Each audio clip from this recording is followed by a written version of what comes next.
Olá, estamos de volta com o Senado agora. O presidente do Congresso Nacional assinou nesta quarta-feira um despacho no qual dá 45 dias para o governo apresentar defesa em relação ao parecer do Tribunal de Contas da União, que recomenda a rejeição das contas da presidente Dilma Rousseff do ano passado. O senador Renan Calheiros quer garantir o devido processo legal e o direito ao exercício do contraditório como previsto na Constituição brasileira. Mas a presidente da Comissão Mista de Orçamento questionou a decisão do presidente do Congresso Nacional.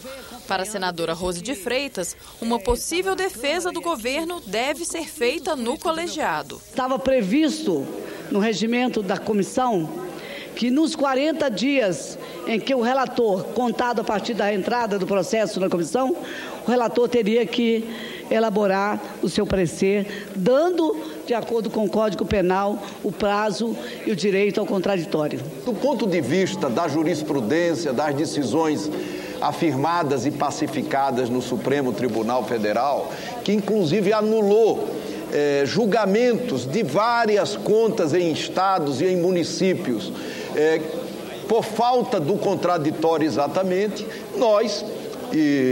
eu entendi ao fazer esse despacho, garantir o direito constitucional da defesa, do contraditório, exatamente a exemplo do que aconteceu. Se o governo desejar, se o governo não desejar, a matéria imediatamente irá para a Comissão de Orçamento. O senador Assir Gurgax vai ser o relator da análise das contas presidenciais de 2014. O parlamentar considera importante respeitar os prazos previstos no despacho. Nós temos esse prazo até março do ano que vem para apreciar essas contas. E nós vamos fazer esse trabalho com toda imparcialidade, com toda a rapidez. Eu entendo, esse é um dos motivos que eu fui escolhido. Eu não acredito que o governo venha utilizar todo esse prazo para fazer a sua defesa. É essa a expectativa, não sabemos. Não conversamos com ninguém, é apenas uma expectativa que temos.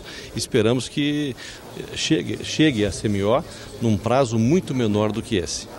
O Senado aprovou a medida provisória 678. Deve ser a última com emendas estranhas ao texto original. E só foi votada depois de muita polêmica sobre a validade dos acréscimos ao projeto. A ordem do dia começou com uma dúvida: como ficaria a MP 678? A medida provisória foi publicada pelo Poder Executivo, ampliando o regime simplificado de licitações para obras em presídios e para a compra de equipamentos de inteligência. Saiu da Câmara dos Deputados com mais de 40 itens, a maioria jabutis, assuntos que nada têm a ver com o tema original. Na semana passada, a Suprema Corte decidiu que esses acréscimos são inconstitucionais. O relator da medida provisória no Senado resolveu retirar as emendas. O parecer deste relator revisor, que submetemos à aprovação do plenário do Senado Federal, revisando assegurar o exato cumprimento da decisão do Supremo Tribunal Federal. Como a decisão do STF ainda não foi publicada, senadores de Goiás defenderam um texto que veio da Câmara, com uma emenda autorizando a renegociação de dívidas de agricultores do programa Proálcool. Eles foram induzidos, senhor presidente, a construir uma usina de álcool. Eles eram plantadores de milho e de feijão. Aí eles contraíram uma dívida, construíram a usina e plantaram 5.600 hectares de terra de cana. O que ocorreu, senhor presidente? Quando a Petrobras não cumpriu o acordo da compra do álcool ao preço que deveria ser fixado, eles quebraram. O líder do governo no Congresso assumiu o compromisso de buscar uma solução para os agricultores, fora da medida provisória. De 60 dias, se nós não resolvermos esse procedimento, vamos apresentar o projeto de lei que efetivamente venha trazer esta solução. Mas no voto, a maioria dos senadores preferiu manter o texto da Câmara, com acréscimos apesar dos apelos de quem era contra. Nós estamos votando um projeto de lei de conversão que cabe absolutamente tudo. Ele expande o RDC para todas as áreas, inclusive urbanística, senhor presidente. Matéria igual a essa, o Senado já votou e recentemente rejeitou, pois ele repõe novamente. Trata de cartório, senhor presidente. A MP 678 foi aprovada com todos os itens. Agora caberá à presidente Dilma Rousseff vetar ou não os acréscimos. O senador Renan Calheiros avisou que a partir da próxima semana o Senado vai ter uma posição definitiva sobre as emendas jabutis nas medidas provisórias. Nós vamos terminantemente proibir e submeter a decisão ao plenário do Senado Federal qualquer matéria que não tenha vinculação temática com a matéria objeto da medida provisória. 2 projetos de lei que tratam de segurança pública podem ajudar no aperfeiçoamento do sistema prisional brasileiro. Eles foram discutidos e aprovados nesta quarta-feira em mais uma reunião da Comissão da Agenda Brasil, que analisa propostas para o desenvolvimento nacional. O Brasil tem a 4ª maior população prisional do mundo. O número de presos no país passa de 607 mil, muito maior que as 377 mil vagas do sistema carcerário. Cenas de violência e estrutura precária nos centros de detenção e nos presídios do país foram as motivações da autora do projeto que proíbe limites às previsões de gastos com o Fundo Penitenciário Nacional, o FUNPEN. O sistema penitenciário brasileiro está caótico. À exceção das penitenciárias de segurança máxima, que são controladas pelos governos federal e estaduais, o resto está numa situação obtendo inclusive queixas e denúncias de organismos internacionais, como é o caso do Presídio Central de Porto Alegre, capital do meu estado, e que eu vergonhosamente aqui faço questão de registrar, porque é um amontoado de pessoas dentro de um lugar inabitável e inadequado para ser uma penitenciária. De acordo com o texto, que ainda vai ser analisado pelo plenário, os recursos só poderão sofrer contingenciamento no ano em que a receita não corresponder ao que está na Lei de Diretrizes Orçamentárias. Qual que é o nosso problema hoje em termos orçamentários? Nós temos muitos fundos criados pelo Congresso, com vinculação de receitas, de taxas, enfim. Temos um orçamento altamente vinculado. Aí, numa situação como nós estamos agora, de desequilíbrio orçamentário, a gente fica praticamente sem instrumentos fiscais de fazer o equilíbrio. É importante, senadora Gleisi, que a gente possa considerar quais são os fundos que constituem o FUNPEN. 50% dos fundos que constituem o FUNPEN são derivados de custas judiciais que são recolhidas em favor da União. Portanto, não é esforço arrecadatório de receitas da União. Outro projeto aprovado durante a reunião é semelhante e reserva recursos da União para estados e municípios executarem projetos de combate à violência.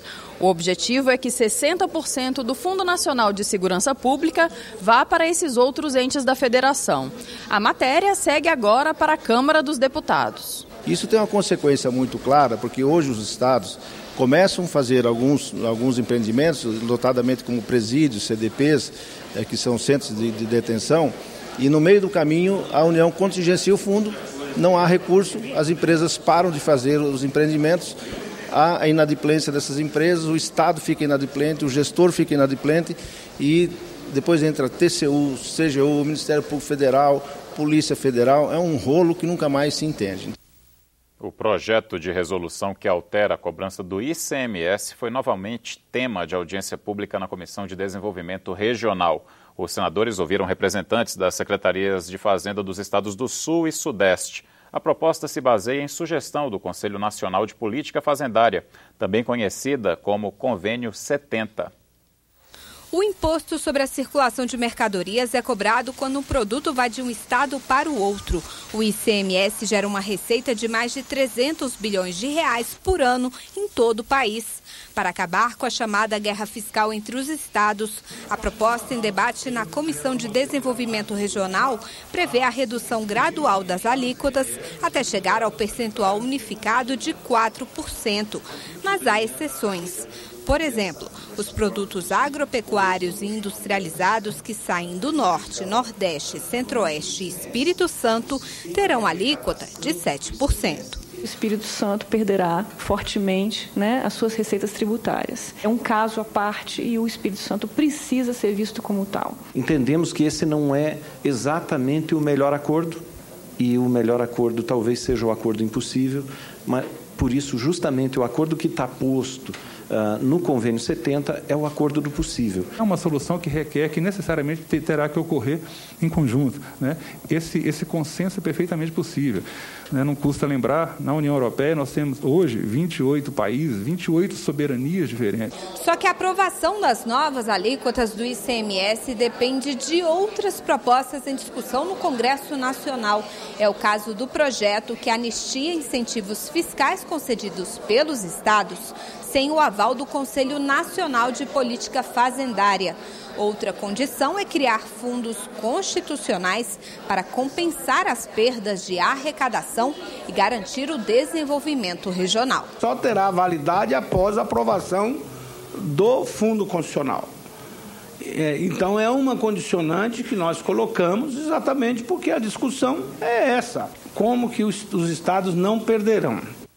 A Comissão de Defesa do Consumidor, Fiscalização e Controle realizou audiência pública para discutir a metodologia do cálculo do desemprego no Brasil. Participaram do debate representantes do IBGE e do Ministério do Trabalho e Emprego. Enquanto a taxa de desemprego medida pelo IBGE em 2013 foi de apenas 4,3%, o mesmo índice, segundo o DIEESE, ficou em torno de 10%. O IBGE não considera quem desiste de procurar emprego como desempregado, mas como desalentado. Beneficiários do Bolsa Família que não trabalham também são excluídos da população economicamente ativa, a base para os cálculos. Pessoas que recebem seguro-desemprego ou que exercem trabalho informal e têm remuneração inferior ao salário mínimo também não estão desempregadas, segundo o IBGE. O senador Ataídes Oliveira, autor do requerimento da audiência pública, questionou a validade desses dados. O senhor acredita neste pleno emprego e nesse índice de 4,3%? Momento algum, o IBGE citou pleno emprego, ou seja, passando sempre ao largo de falar de pleno emprego. O que a gente faz é divulgar as nossas estatísticas, colocando as análises em cima do que está sendo puramente visto ali. O desalentado, a figura dele existe. Como existe a figura do sem carteira, sim. Do jovem... Mas ele não está desempregado. Para o IBGE, ele não está desempregado. Ele não está desempregado para uma recomendação que o IBGE segue orientada pela OIT. Temos uma certa estranheza de considerá-lo como ocupado, não é? Mas, ao mesmo tempo, entendemos, enquanto estatísticos, que temos certas recomendações da OIT a serem seguidas e que tem que existir um padrão a ser seguido. O representante do IBGE explicou ainda que a metodologia de cálculo do desemprego sofreu alterações nos últimos anos para aumentar a abrangência das pesquisas. A face verdadeira do desemprego no Brasil como um todo estava sendo mostrado pela PNAD, mas tinha um problema com relação a não ter essa tempestividade menor, ou seja, você ter isso acompanhado conjunturalmente, a cada trimestre ou a cada mês. O que está acontecendo aqui a respeito do desemprego é mais um índice manipulado. Né? E nós vamos então levar isso para a tribuna, nós vamos levar isso para a imprensa, nós vamos mostrar os verdadeiros números hoje do desemprego nesse país. A CPI do futebol ouviu nesta quarta-feira representantes de 7 federações estaduais. Na audiência pública foram discutidos os problemas dos pequenos clubes e a situação de Marco Polo Del Nero, atual presidente da CBF. O senador Romário, presidente da CPI, abriu a rodada de perguntas aos presidentes das federações com críticas ao futebol brasileiro e, em especial, ao atual presidente da CBF. Ele queria saber o que Marco Polo Del Nero tem feito de positivo para o esporte. O senhor não acha meio complicado o presidente da CBF descumprir suas obrigações internacionais por medo de ser preso? E os demais dirigentes, como o senhor, por exemplo, fazerem de conta que ainda... as coisas ainda não estão definidas? O Brasil inteiro sabe que o Marco Polo Del Nero não sai do país por medo. O ato de substituí-lo no exterior não pode ser considerado pelo senhor, pelas pessoas, como cumplicidade. 6 dos 7 presidentes de federações representavam estados com pouca tradição no futebol. Mas pelo menos um deles, Roberto Góes, presidente da Federação Amapaense de Futebol, defendeu abertamente a gestão de Del Nero à frente da CBF. Melhorou bastante. Eu, como presidente da federação, já estou indo para o 3º mandato. Houve, com a vinda do presidente Marco Polo, né, para a CBF, uma aproximação muito grande com as federações, principalmente das federações menores, uma integração dessas federações, uma competição que há muitos anos não se via na região norte, que é a Copa Verde, que era o antigo Copão da Amazônia, onde todas as federações, os estados se congregavam, e hoje é uma participação efetiva da CBF, né, nessas competições regionais que fazem essa integração. A maioria dos presidentes reclamou mesmo foi das regras estabelecidas pela legislação para o futebol brasileiro. Eles pedem mudanças no Estatuto do Torcedor, que estabelece que a partir de 2016, os clubes em dívida, com salários de jogadores, fundo de garantia e em situação irregular com o recolhimento de impostos, não vão poder mais disputar campeonatos. Isso certamente irá ocasionar na impossibilidade de participação de inúmeros clubes profissionais em competições no próximo ano em todo o Brasil.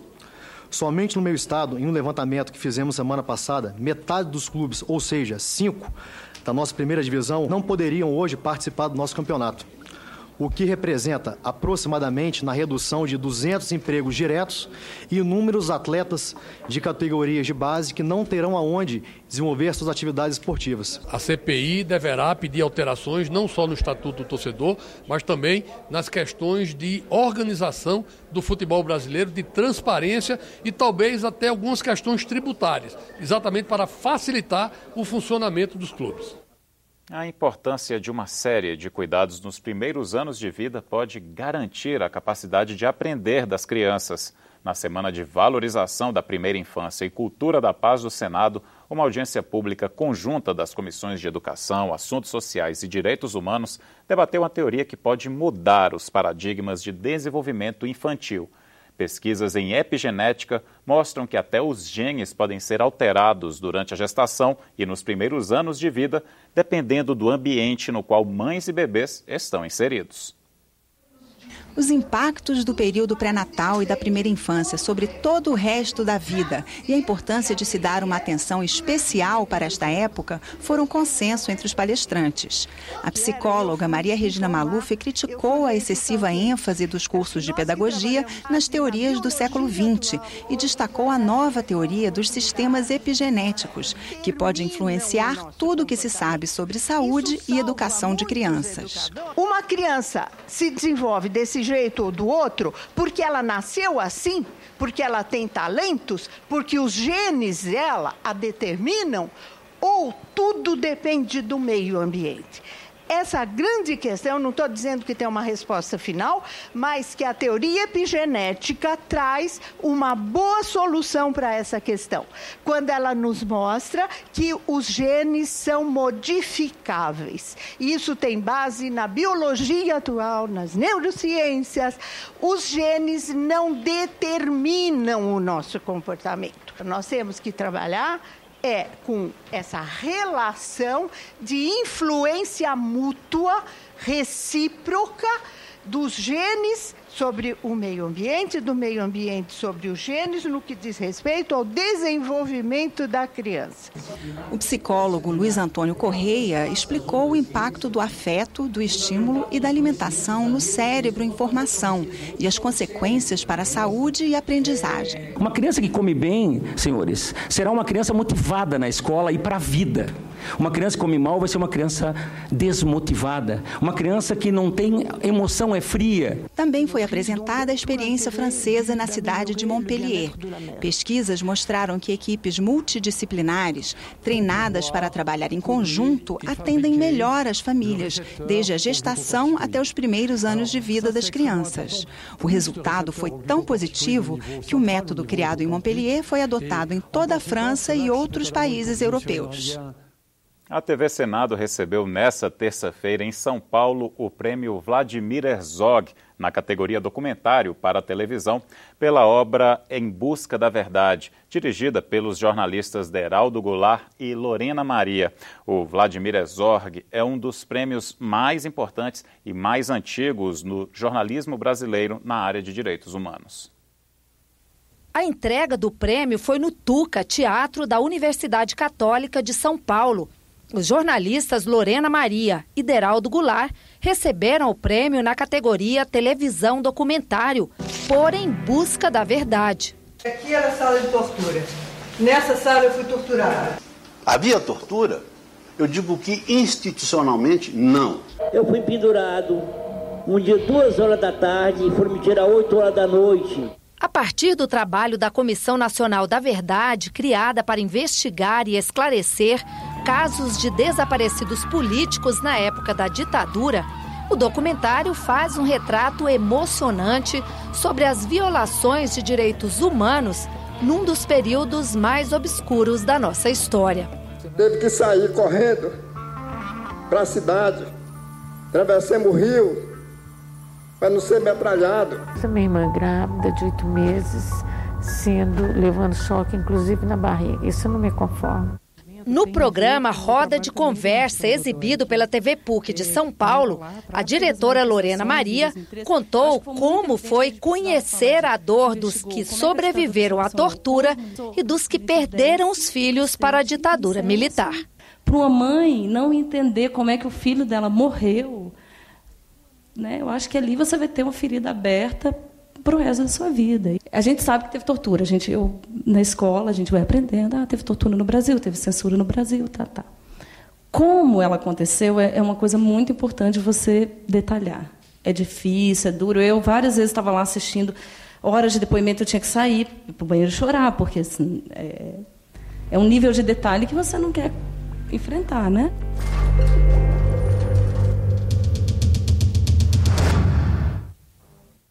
Ficamos por aqui. Você terá outras notícias a qualquer momento na nossa programação. Obrigado pela audiência. Até a próxima.